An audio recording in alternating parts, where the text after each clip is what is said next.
पहले बात करते हैं अमेरिका की, जिसे इस वक्त दुनिया का सबसे ताकतवर मुल्क माना जाता है। कहा जाता है कि ये कई दूसरे ममालिक से ज्यादा एडवांस हो चुका है, लेकिन 1814 में इस पर एक वक्त ऐसा भी आया था जब अमेरिका पर बरतानिया ने कब्जा कर लिया। बरतानिया की फौजों ने अमेरिका पर हमला किया तो अमेरिका बरतानिया फौज का सामना नहीं कर पा रहा था। बरतानिया ने अमेरिका के दारुल हुकूमत वाशिंगटन डीसी पर अपना कब्जा कर लिया। ये अमेरिका के लिए पहला और आखिरी वक्त था जब उनके मुल्क का दारुल हुकूमत बरतानिया के कब्जे में चला गया। अमेरिका को बरतानिया के हाथों इस कदर बुरी शिकस्त हुई थी कि उन्होंने इस बात को मान लिया था कि उन्हें उनका दारुल हुकूमत कभी वापस नहीं मिल सकता। बरतानिया के मेजर रॉबर्ट ने भी अपने तमाम सिपाहियों को यह हुक्म दे दिया कि व्हाइट हाउस समेत तमाम सरकारी दफातर को आग लगा दी जाए।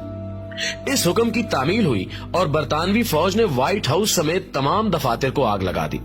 इसके बाद बरतानवी अफवाज यही नहीं रुकी, बल्कि उन्होंने अमेरिका के कई और इलाकों पर कब्जा कर लिया। उस वक्त अमेरिका के चौथे सदर जेम्स मैडिसन अपने साथियों समेत वहां से भागने में कामयाब हो गए। उन्होंने एक गांव में जाकर पनाह ली जिसका नाम ब्रुकवेल मैरीलैंड है।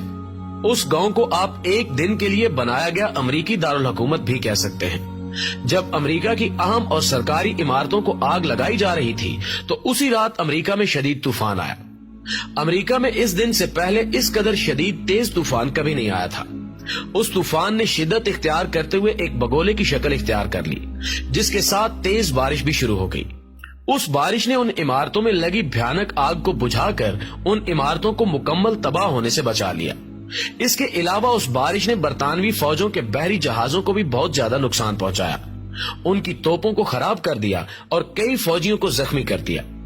ये सब सूरत हाल देखकर बरतानवी फौज को अमेरिका के दारुल हुकूमत से पीछे हटना पड़ा। जिस फौज का मुकाबला अमेरिका भी न कर सका, उसे कुदरत ने चंद घंटों में ही शिकस्त से रूबरू करवा दिया। इस तरह अमेरिका को सिर्फ 26 घंटों में ही उनका दारुल हुकूमत वापस मिल गया। ये दिलचस्प और अनोखा वाकया आज भी अमेरिका में स्टॉर्म सेव वाशिंगटन डीसी के नाम से याद किया जाता है। नाज़रीन गिरामी, हमारी तारीख ऐसे वाकयात से भरी पड़ी है जिनमें कुदरती ताकतों ने आफतों की बजाय रहमत बनकर कई ममालिक की मदद की है। जिस तरह तूफान ने अमेरिका को बरतानिया से बचाया, इसी तरह रूस में भी ऐसे दो ही मिलते जुलते वाकयात रूनुमा हुए। उनमें से एक वाकया तो हिटलर की फौज से जोड़ा जाता है।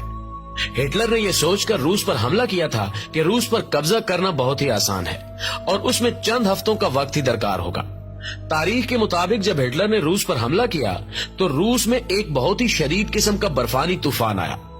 उस तूफान ने हिटलर की फौज का तमाम साजो सामान तबाह बर्बाद करके रख दिया, जिसकी वजह से रूस हिटलर के उस हमले से बच गया।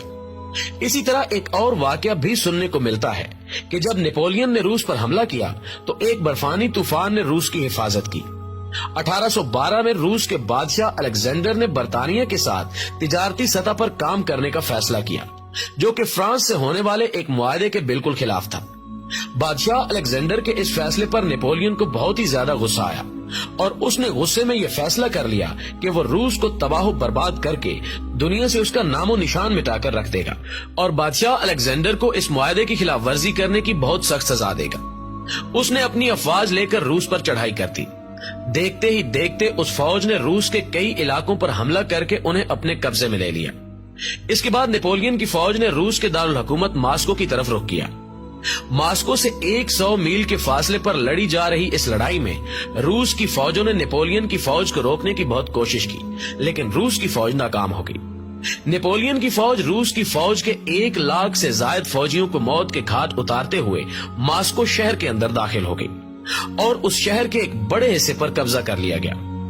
कुदरत का करना ऐसा हुआ कि उन दिनों रूस में तारीख का सबसे खौफनाक और भयानक बर्फानी तूफान आया। उस तूफान की वजह से नेपोलियन की अफवाज आगे बढ़कर हमला करने से बिल्कुल कासिर हो गई। रूस की फौज उस तूफान से बहुत ज्यादा खुश थी, इसलिए उन्होंने जंग लड़ने की बजाय फ्रांस की फौज को पहले बात करते हैं अमेरिका की, जिसे इस वक्त दुनिया का सबसे ताकतवर मुल्क माना